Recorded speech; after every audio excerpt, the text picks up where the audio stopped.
E dopo le emozioni del derby di Galoppo si passa alla terza corsa dell'Arcoveggio. 30 secondi al via, una prova per femmine di 4 anni, vincitrici da 6 a 20.000 euro in carriera.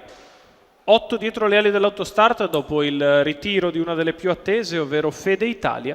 Si avvieranno in 5 in prima fila, in 3 in seconda, con i favori del pronostico che sono andati verso Florida Spav, la cui quota è in sensibile discesa, le alternative Flor de Canela e Fortana Sì.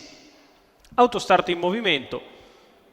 Al 2 Florida Lake, Andrea Farolfi, 3 Fiona Petral, Massimiliano Romanelli, 4 Fiore Cla, Simone Levakovic, 5 Florida Spav, Vincenzo Piscuoglio dell'Annunziata, 6 Fenice dei Greppi, Carmine Piscuoglio. In seconda fila 7 Flora Pan, Edoardo Baccalini, 8 Flor de Canela, Pietro Gubellini, 9 Fortana Sì, Roberto Vecchione. Macchina ha raccolto le partecipanti lungo la curva di sinistra, 1,5 Florida Spav, 3,75 Flor de Canela e Fortana Sì. Partite. Fiore Cla subito davanti nei confronti di Florida Spav, che va a chiedere strada, e più al largo Fenice dei Greppi. Sbocca la prima curva con Fiore Cla che prova a rientrare a Florida Spav, la quale cerca di sistemarsi in corda. Lì però c'è la figura di Fortana Sì, partita benissimo dalla seconda fila, lancio in 14,2, e così Fiore Cla rimane al comando. Florida Spav ritorna con decisione al suo attacco. Parziale di Florida Spav che sfila dopo 400 metri in 28,5.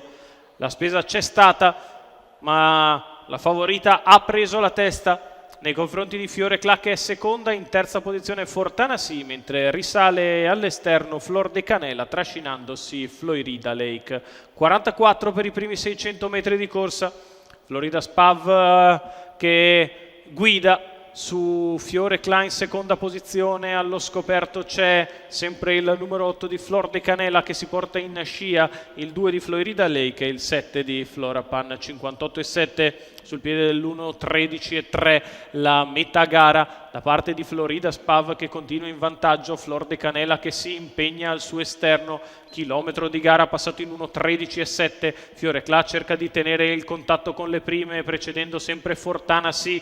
Ora prova ad accelerare ulteriormente Florida Spav per mettere in difficoltà Flor de Canela, che è sempre al suo esterno. Ancora un 14,3, 1,28 spaccato i 3/4 di miglio. Florida Spav sempre in evidenza. Flor de Canela che ritorna con decisione, poi Florida Lake in mezzo alla pista.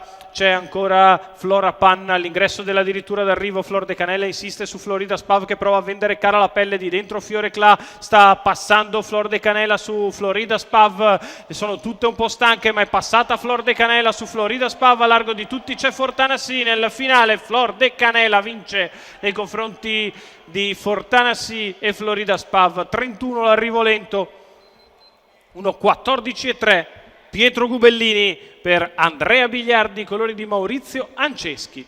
Percorso esterno vincente per la figlia di Love You, che si impone nel finale. Finisce in spinta Fortana Sì, che era rimasta chiusa in corda, e viene a battere nei pressi del palo una stanca Florida Spav che aveva speso per passare. 8-9-5 in numeri, il probabile arrivo della terza.